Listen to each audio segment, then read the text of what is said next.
Metre பிரிட்ஜுங்கிறது என்னன்னா another form of Wheatstone bridge தான். இங்கே பாருங்களேன், ஃபோர் ரெசிஸ்டன்ஸ் இங்கே PQRS, இங்கேயும் பாருங்கள் PQRS. என்ன பண்ணிருக்கேன் அப்படின்னா இந்த PQ அப்படியே ஸ்ட்ரைட் ஆகியிருக்கேன், இதையும் அப்படியே ஸ்ட்ரைட் ஆகி அப்படியே கனெக்ட் பண்ணியிருக்கேன். அவ்வளோதாங்க. கால்னாமீட்டர் இங்கே இருக்குது. புரியுது உங்களுக்கு? அப்போ என்ன சொல்கிறேன் அப்படின்னா the another form of Wheatstone bridge is called as metre bridge. Okay, இதோட அப்ளிகேஷன் என்ன அப்படின்னா அக்யூரேட்டாக ஒரு அன்னோன் ரெசிஸ்டன்ஸை ரொம்ப ஈஸியாக மெஷர் பண்ணுற இன்ஸ்ட்ருமெண்ட் தான் மீட்டர் பிரிட்ஜ் அப்படின்னு சொல்கிறேன். மீனிங் புரிஞ்சா உங்களுக்கு? இதில் ஏன் யூஸ் பண்ண முடியல அப்படின்னா இதில் வந்து பேலன்ஸ் கண்டிஷன் கொண்டு வர்றதுக்கு நம்ம ரெசிஸ்டன்ஸை அட்ஜஸ்ட் பண்ணுறதுங்கிறது ரொம்ப காம்ப்ளிகேட்டட், அவ்வளோ ஈஸியாக கொண்டு வர முடியாது. ஸோ அதனால் என்ன பண்ணேன், எல்லோரும் ஈஸியாக கமர்ஷியலாக யூஸ் பண்ணுறது மீட்டர் பிரிட்ஜ் தான். ரொம்ப ஈஸியாக நம்ம லேபில் என்ன பண்ணுறேன், நம்ம யூஸ் பண்ணி we can able to determine the unknown resistance and also specific resistance of the material of the wire.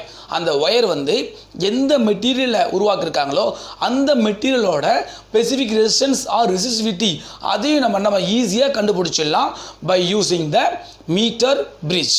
ஓகேவா? அடுத்தது இங்கே பாருங்கள், இதில் ஏபி அப்படின்னு பாருங்களா, இங்கே ஆர்எஸ் இருக்குது பார்த்தீங்கன்னா, அதுக்கு பதிலாக என்ன பண்ணிருப்பாங்க மீட்டர் பிரிட்ஜில் ஒரு மேங்கனைன் ஒயர் அப்படிங்கிறத ஸ்ட்ரெயிட்டாக கனெக்ட் பண்ணிருப்பாங்க.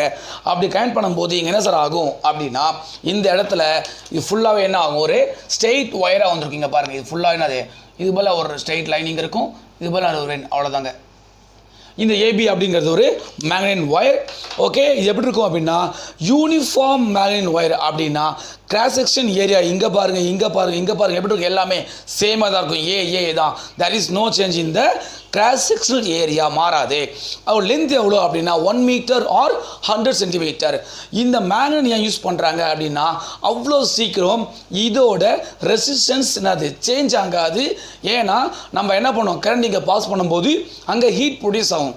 அப்போ ஹீட் ப்ரொடியூஸ் ஆகும்போது ரெசிஸ்டன்ஸ் இங்கே வேரி ஆச்சு அப்படின்னா we could not find out the exact value of unknown resistance. அது என்ன சொல்ல வரேன் அப்படின்னா ரெசிஸ்டன்ஸ் இங்கே சேஞ்ச் ஆகும்போது நம்மளால் கரெக்டாக எக்ஸாக்ட் வேல்யூ கிடைக்காது.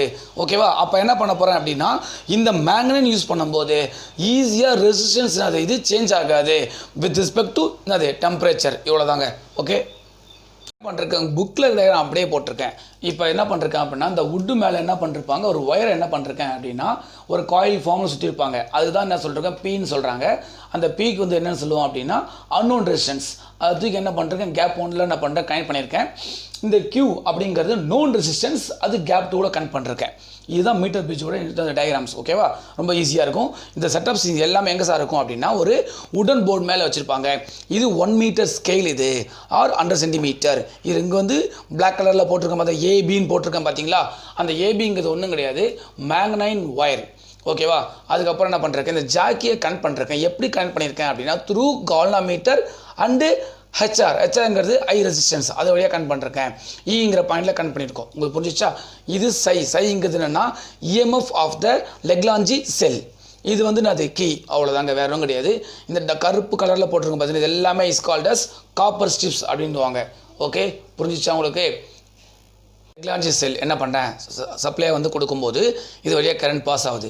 கரண்ட் பாஸ் ஆகும்போது இந்த ஜாக்கியை நான் என்ன பண்ணுறேன், மூவ் பண்ணுறேன். அப்படி மூவ் பண்ணும்போது கால்னாமீட்டரில் டிஃப்ளெக்ஷன் காமிக்கும்.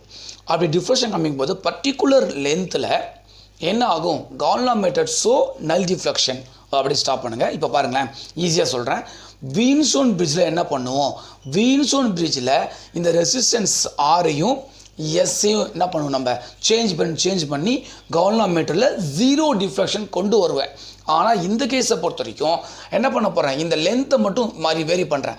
பர்டிகுலர் லென்த் இங்கே வரும்போது இங்கேருந்து ஏலேருந்து ஜாக்கி வரைக்கும் பார்க்கும்போது அது L1 எடுத்துக்கிட்டாங்க, ஜாக்கிலேருந்து பி பார்க்குறது L2 எடுத்துக்கிட்டேன். அப்போ resistance R is directly proportional to L1. அதில் சொல்லும் S is directly proportional to L2. உங்களுக்கு புரியுது? உங்களுக்கு எப்பயுமே ஒரு ஒயரில் லென்த்தை வேரி பண்ணும்போது ரெசிஸ்டன்ஸ் கண்டிப்பாக என்ன அது உங்களுக்கு வேரி ஆகும். எப்படி வேரி ஆகும் அப்படின்னா டைரக்ட்லி ப்ரொபோர்ஷனல். எப்பயுமே பாருங்கள், resistance R is directly proportional to length. புரிஞ்சுச்சா உங்களுக்கு? அப்போ மீட்டர் பிரிட்ஜில் எப்படி பேலன்ஸ் பண்ணுறேன் அப்படின்னா, ஜாக்கியை வந்து லைட்டாக மூவ் பண்ணி அந்த ஒயர் மேலே மூவ் பண்ணும்போது பர்டிகுலர் லென்த்தில் கால்னாமீட்டரில் 0 டிஃப்ரென்ஸ் காமிக்குது. ஓகே, அந்த பாயிண்டில் அப்படியே ஸ்டாப் பண்ணிட்டு கண்டிப்பாக L1 L2 மெஷர் பண்ணிக்கோங்க. அதுக்கப்புறம் உங்கள் புக்கில் என்ன போட்டிருக்கேன் அப்படின்னா ஒரு வேர்டு யூஸ் பண்ணுறாங்க, ரெசிஸ்டன்ஸ் பர் யூனிட் லென்த்தும் போட்டிருப்பாங்க, அதை ஆர் டேஷ் போட்டிருப்பாங்க. அதை சொல்கிறேன்.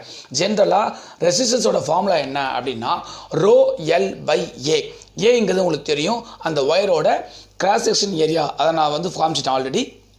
இப்போ இதை பார்ப்போம். இந்த ஈக்குவேஷனில் என்ன போட்டிருக்காங்க, ஆர் டேஷ் வேணும் அப்படின்னா இந்த எல் இந்த பக்கம் வந்துடும். அப்போ என்ன ஆகும், L by rho by A. Unit length அப்படிங்கிறது 1 மீட்டர். 1 மீட்டருங்க போடும்போது R dash by 1 equal to rho by L உங்களுக்கு வந்துருச்சு. ஓகே, அப்போ என்ன வரும் அப்படின்னா R dash equal to rho by L அப்படின்னு போட்டிருக்காங்க. ஜென்ரலாக போடுவாங்க. ஓகேவா? ஏன்னா இங்கே 1 மீட்டர்ஸ். ஃபார் எக்ஸாம்பிள்ஸ் இந்த இடத்துல எனக்கு வந்து இது வந்து ரெசிஸ்டன்ஸ் பர் யூனிட் லென்த்துக்கு போட்டிருக்கேன். சப்போஸ் நம்ம ரெசிஸ்டன்ஸ் ஆர் வேணும் அப்படின்னா, இந்த ரெசிஸ்டன்ஸ் ஆர் வேணும் அப்படின்னா ஆர் ஈக்குவல் டு லென்த் அவன் வேரி பண்ணிருக்கேன். அப்போ ரோ பை ஏ இன்ட்டு என்ன லென்த் என்ன L1 அப்படின்னு போட்டுருவேன். இப்போ எஸ் வேணும் அப்படின்னா எஸ் ஈக்குவல் டு வேணும் அப்படின்னா rho by A into length எவ்வளோ L2 அப்படின்னு சேஞ்ச் பண்ணிக்கிட்டேன். அப்போ ஆர் வேல்யூ உங்களுக்கு என்னது, எஸ் தெரியும். R value equal to rho by A into L1, S value rho by A into L2. இது உங்களுக்கு புரிஞ்சிச்சா உங்களுக்கு? ஓகே, ஆஃப் வில்சன் பிரிட்ஜ் உங்களுக்கு தெரியும். நம்ம என்ன பார்த்துருப்போம் அப்படின்னா P by Q equal to R by S. இந்த இடத்துல அதே இங்கே ஒரு மீட்டர் பிரிட்ஜில் என்ன பண்ணிருக்கேன், பேலன்ஸ் பண்ணிட்டேன். என்ன பண்ணிருக்கேன் அப்படின்னா பர்டிகுலர் லென்த்தில் வைக்கும்போது என்ன கால்னாமீட்டர் ஷோ நல் டிஃப்ளெக்ஷன் ஆர் 0 டிஃப்ளெக்ஷன் காமிக்குது. இப்போ என்ன பண்ண போகிறேன், இந்த ஆர் பை எஸ் வேல்யூ நம்ம கண்டுபிடிச்சிட்டோம். இந்த போட்டிருக்கேன் பார்த்தீங்களா? அப்போ போடும்போது ஆர் வேல்யூ அப்படியே போடுங்க, row by A into L1. அதே மாதிரி இந்த வேல்யூ போடும்போது கீழே வரும்போது மேலே போச்சு என்ன ஆகும் பாருங்கள், ஏ பை ரோ என்ன வரும் இல்லை பாருங்கள் இன்ட்டு L2. அப்போ இதில் பாருங்கள் A cut cancel, rho cut cancel. அப்போ P by Q equal to L1 by L2 வேணும் அப்படின்னா PB தான் அன்வர்ஷன். P ஈக்குவல் டு இந்த Q இந்த பக்கம் வந்துடும். அப்போ we can write Q into L1 by L2. இதுதாங்க. ஸோ அப்போ என்ன பண்ண போகிறேன், ஈஸியாக நம்ம என்ன பண்ணோம், மீட்டர் பிரிட்ஜை யூஸ் பண்ணி என்ன கண்டுபிடிச்சோம், ஈஸியாக அன்னோன் ரெசிஸ்டன்ஸ் கண்டுபிடிச்சிட்டேன். இது என்ன ஆகும் அப்படின்னா இதில் ஒரு பாயிண்ட் யூஸ் பண்ணுவாங்க புக்கில், எண்ட் ரெசிஸ்டன்ஸ் சொல்லுவாங்க. எண்ட் ரெசிஸ்டன்ஸ் தான் சொல்லிடுறேன். இங்கே இப்போ ஏ பாயிண்ட் இருக்குல்ல, இந்த காப்பர் ஸ்ட்ரிப் இருக்குல்ல, ஏங்கிற பாயிண்ட்டு பிங்கிற பாயிண்ட், 2 எண்ட் ஆஃப் த என்னது மேக்னைன் ஒயர். இந்த 2 எண்ட் இருக்குது பார்த்தீங்களா, அதில் வந்து கரெக்டாக இந்த காப்பர் ஸ்ட்ரிப்போட இந்த ஒயர் வந்து பர்ஃபெக்டாக கனெக்ட் பண்ணி இருக்கணும். சப்போஸ் இந்த கனெக்ஷனில் இந்த பாயிண்டில் இந்த கனெக்ஷனில் ஏதாவது இம்பர்ஃபெக்ட் இருந்துச்சு அப்படின்னா இந்த ரெசிஸ்டன்ஸ் இங்கே வைக்கிறோம் பார்த்தீங்களா, ஆர்எஸ் சொல்கிறோம் பார்த்தீங்களா, இந்த ரெசிஸ்டன்ஸில் கொஞ்சம் அது கண்டிப்பாக நமக்கு வேரி ஆகும். அப்படி வேரி ஆச்சு அப்படின்னா நமக்கு எக்ஸாக்ட் வேல்யூ ஆஃப் P கிடைக்காது.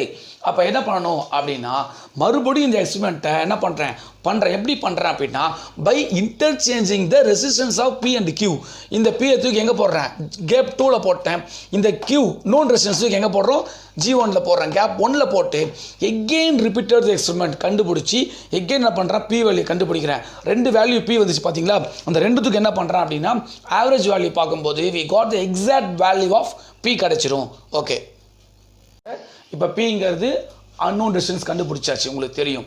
இப்போ இந்த ஒயர் என்னது, இந்த ஒயரோட ரெசிஸ்டன்ஸ் கண்டுபிடிச்சாச்சு. இப்போ அது லென்த் எவ்வளோனா 1 மீட்டர் வச்சுக்கோங்க, அது மெஷர் பண்ணிக்கோங்க.